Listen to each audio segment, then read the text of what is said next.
আরজিকর কাণ্ড নিয়ে এখনো সুবিচার আসেনি। কর্তব্যরত তরুণী চিকিৎসককে ধর্ষণ ও খুনের ঘটনায় টানা 1 মাস পথে নেমে চলেছে আন্দোলন। যোগ দিয়েছে 8 থেকে 80। সেই আবহেই সোমবার নবান্নের বৈঠকে মুখ্যমন্ত্রী মমতা বন্দ্যোপাধ্যায় জানিয়েছেন, পুজোয় ফিরুন, উৎসবে ফিরে আসুন। এই প্রসঙ্গে এবার প্রতিক্রিয়া নির্যাতিতার মায়ের। একদম মিথ্যে কথা বলেছেন উনি। টাকার অফার তো দেওয়াই হয়েছিল। কে মিথ্যে কথা বলছে? মুখ্যমন্ত্রী মিথ্যে কথা বলছেন। উনি তো বলছেন পরিবার টাকা চেয়েছিল, কখনো চাইনি। বরং উনি বলেছিলেন আপনার মেয়ে তো একটা পাবে, ওটা দিয়ে মেয়ের স্মৃতির জন্য কিছু বানিয়ে রাখবেন। আমি বলেছিলাম দিদি তখনই নেব যখন আমার মেয়ে বিচার পাবে এবং দোষীদের সাজা হবে, তখন আমি নিজে গিয়ে আপনার দপ্তর থেকে নিয়ে আসবো।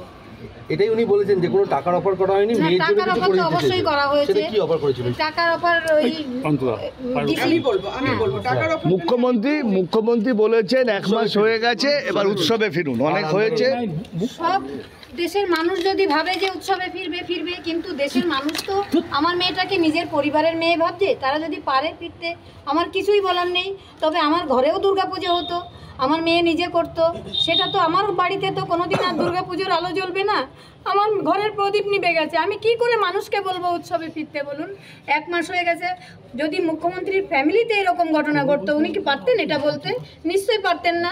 উনি বলছেন অনেক হয়েছে, অবরোধ করে মানুষের ক্ষতি হচ্ছে, পুজো আসছে সামনে, উৎসবে ফিরতে বলছে। এটা কি বলবেন যে একটা মানুষের স্বতঃস্ফূর্ত আন্দোলন, মানুষ সবাই রাস্তায় নেমেছে? আমার মেয়েটাকে যেমন গলা টিপে ওখানে মারা হয়েছে, সব প্রমাণ লোপাট করা হয়েছে। ওটা এখন মানে আন্দোলনের গলা টিপে মারতে চেয়েছেন, আর কি বলবো। কারা আন্দোলনে মারতে চাইছেন? মুখ্যমন্ত্রী স্বয়ং। কারা দিদি? কেন করছো? যে মিথ্যা কথা বলছে আমাদের দিদি, আমাদের নামে মিথ্যে কথা বলছে। আমরা আমাদের মেয়ে চলে গেছে, সেখানে আমরা মিথ্যে কথা বলবো? উনি আমাদের মেয়েটাকে আর ফিরিয়ে দিতে পারবেন না তো। আর কোনোদিনই তো আসবেন আমার বাড়িতে মেয়েটা। আরজিকর কাণ্ড নিয়ে রোজই কিছু না কিছু কর্মসূচি নিয়েছে রাজ্যের মানুষ। চিকিৎসকদের আন্দোলনে যোগ দিয়েছেন লক্ষ লক্ষ মানুষ। বেশ কিছু নতুন সংগঠন আলাদা করে কর্মসূচি করে ব্যাপক সাড়াও পেয়েছে। এই আন্দোলন নিয়ে সুপ্রিম কোর্টে মরিয়া সওয়াল তুলেছে রাজ্য। মঙ্গলবার বিকেল 5টার মধ্যে জুনিয়র ডাক্তারদের কাজে ফেরার নির্দেশও দিয়েছে সুপ্রিম কোর্ট। এরপরই নবান্নের প্রশাসনিক বৈঠকে মুখ্যমন্ত্রী মমতা বন্দ্যোপাধ্যায় জানিয়েছেন, সাধারণ মানুষ উৎসবে ফিরে আসুন।